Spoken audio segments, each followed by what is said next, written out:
Kitang tanan natay mga pangandoy sa kinabuhi. Ako di ay si Lucy Umpok Bahian, taga Cagayan de Oro City, Philippines. O ani anak ko karon sa Ontario, Canada. Kauban sa akong mga anak, akong pamilya. So usasab ako kaalagad sa Ginoo, usasad ka digital business owner. So way back 2008, nag-abroad po ako sa Hong Kong. Daghan kay kog mga struggle doon. Ang akong rason nga niadto kog Hong Kong is para makaanhi ko og Canada. So gibiyaan ko akong duha ka anak og akong bana. So akong bana nahimong nanay, nahimong tatay at that time. So nang naanak ko sa Hong Kong, dili gid basta-basta nga kalisod ang akong naagian sa kinabuhi. Pero tungod sa itong mga pangandoy sa kinabuhi nga makabot og Canada, nagpadayon lang gihapon ko.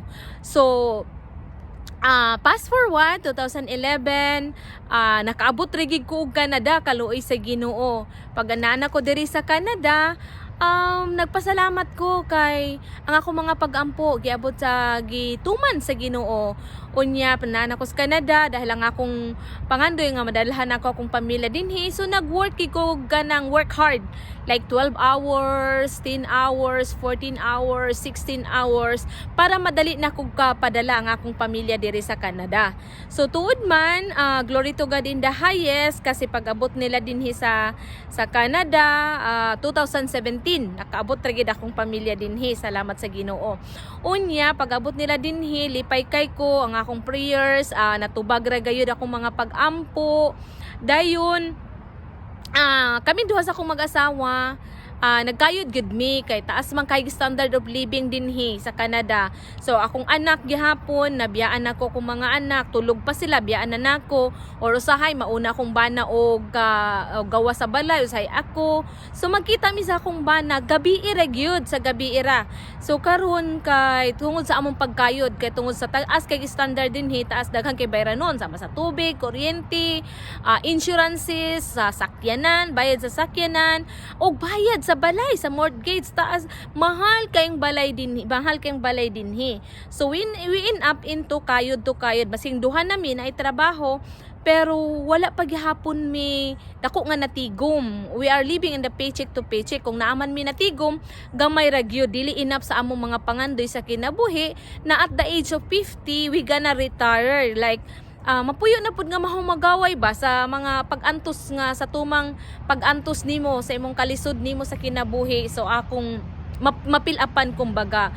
So glory to God in the highest, kasi nga sa among pag-search, sa among pag-pray, sa among pag-ampo namo nga matagaan mi og kanang maayong panginabuhi, maayong kanang among gipangita. So nakita namo ang online digital business. Og salamat sa akong amiga kay pagkita namo dito sa party, iyang gi-introduce sa amoa ang online, ang kaning business. So karon pag iyang gi-introduce sa mo, insya nga tanawa lang, bisitahi lang akong link. So wala mi nagdugay, amo din nag-register na mo ang pangalan, among email address. So natagaan dayon mi og info. So karon pagkakita na mo, yung ko sa kong banay, kuladi, mauna ni atong gipangita. We're working at home, og ang compensation is reliable. Og usa-usad, ang pinaka-importante ang legit, registered siya. Muna siya pinaka-importante. Og ang kaninga siya nga negosyo, bisag natulog ka, it's working 24/7. So dako kay mo pagpasalamat sa Ginoo sa pag-introduce sa akong amiga ani, dahil 12 months na usab ang among kinabuhi sama sa ako karon part-time work, nag part-time na lang kog trabaho, wala na ko nag full-time. So most of the time na anak ko sa balay, so makaluto na ko, makatiman ko sa akong mga anak, nagkuan ako kanang drop off o kanang pick up, maka-pick up na ko sa akong anak anytime. So mao na akong pagkausab. So para bang na-make upan nako ang mga time loss nako katong mga panahon nga gibiyaan nako sila. Gagmay pagud sila tong panahon na nga ako silang gibiyaan. So karon maskin dagko na sila, nag-make up ko sa akong lost time. Og salamat kay naa pa koy panahon nga gihatag sa Ginoo nga mag-make up gyud ko sa mga time nga akong nawala sa sa akong panahon sa ilang pagkagagmay pa I miss a lot of opportunity sa ilahang pagdagko. So salamat ani nga negosyo kay iyaging giusab among kinabuhi. So kung kamo nangita sad mo og mga kasulbaran sa inyong inyong mga pangandoy sa kinabuhi, dreams, goals and desires, click my link at www.lucyramilbahian.com.